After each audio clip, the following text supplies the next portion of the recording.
گناہ کے حالات ہوتے ہیں جن کی وجہ سے وہ چھوٹا بڑا بنتا جاتا ہے.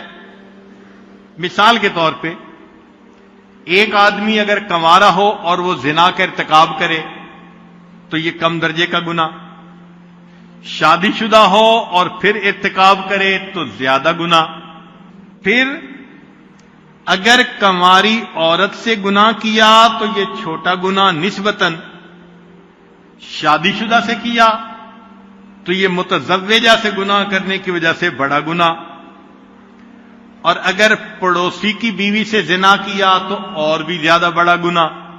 حدیث پاک میں آتا ہے کہ پڑوسی کی بیوی سے زنا کرنا 10 عورتوں کے ساتھ زنا کرنے سے بھی زیادہ برا ہوتا ہے.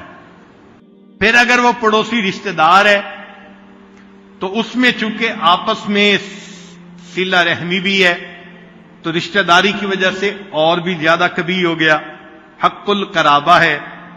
اور اگر کوئی ایسا بندہ ہے کہ جس کا خاوند نیکی کے کام کے لیے نکلا اللہ کے راستے میں، تو المرأۃ المغیبہ التی غاب زوجہا فی طاعت اللہ، اس سے گناہ کرنا اور بھی زیادہ برا ہو گیا. اور اگر کوئی آدمی اتنا شقی القلب کہ وہ محرم عورت سے زنا کرتا ہے تو اور بھی زیادہ کبھی.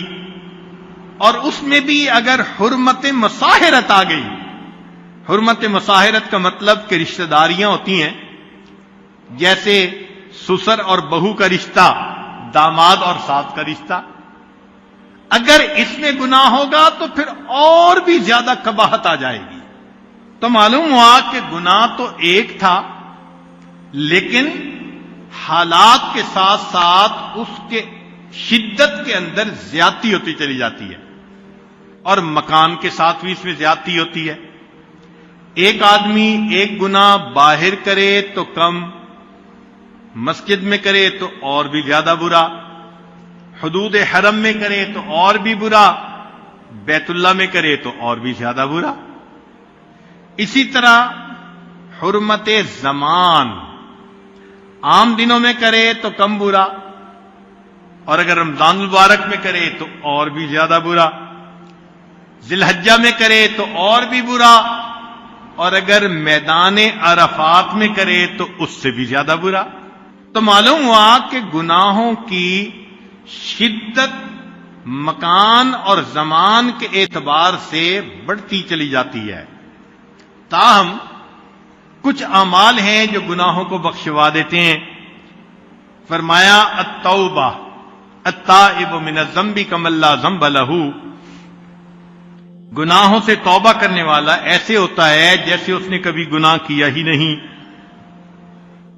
اور دوسرا فرمایا استغفار، کہ انسان اپنی زبان پر استغفار زیادہ رکھے. حدیث مبارکہ میں ہے کہ اس شخص کو مبارک ہو قیامت کے دن جس کے نامہ اعمال میں استغفار زیادہ پایا جائے گا، استغفاراً کثیرا. تو اللہ رب العزت اس بندے کی کوتاہیوں کو معاف فرما دیں گے جو زیادہ استغفار کرنے والا ہوگا. لہذا استغفر اللہ، اس کو باقاعدگی کے ساتھ پڑھنا اور عاد و وظائف میں سے ہے.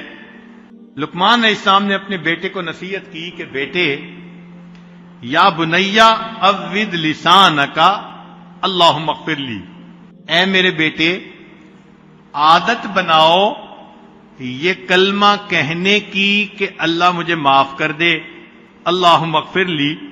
وجہ کیا؟ فإن للہ ساعات، اللہ تعالیٰ کے ہاں کچھ قبولیت کے لمحات ہوتے ہیں، لا يرد فیہا سائلا، اس میں مانگنے والے کو اللہ تعالیٰ رد نہیں فرمایا کرتے. تو انسان اگر نیکی کرتا ہو تو پروردگار عالم اس کی خطا کو جلدی معاف فرما دیتے ہیں. ہاں، جتنا بھی انسان اللہ رب العزت سے معافی مانگے اللہ تعالیٰ مہربانی فرما دیتے ہیں، اور کبھی تو اس کے گناہوں کو اس کی نیکیوں میں شامل فرما لیتے ہیں. حدیث پاک میں آیا کہ کئی مرتبہ انسان ایک گناہ کرتا ہے اور وہ اس کے لیے نیکی میں جانے کا سبب بن جاتا ہے. کیوں؟ کہ کیا تو تھا گناہ مگر اس سے کر لی سچی توبہ، اور توبہ اللہ کے ہاں ایسی قبول ہوئی کہ اللہ نے اس بندے کے لیے جنت میں جانے کا فیصلہ فرما دیا. اسی لیے قیامت کے دن شیطان حسرت کرے گا بعض بندوں پر کہ میں نے ان سے گناہ کروائے ہی کیوں تھے، کہ انہوں نے ایسی توبہ کی کہ اللہ کو پسند آ گئی.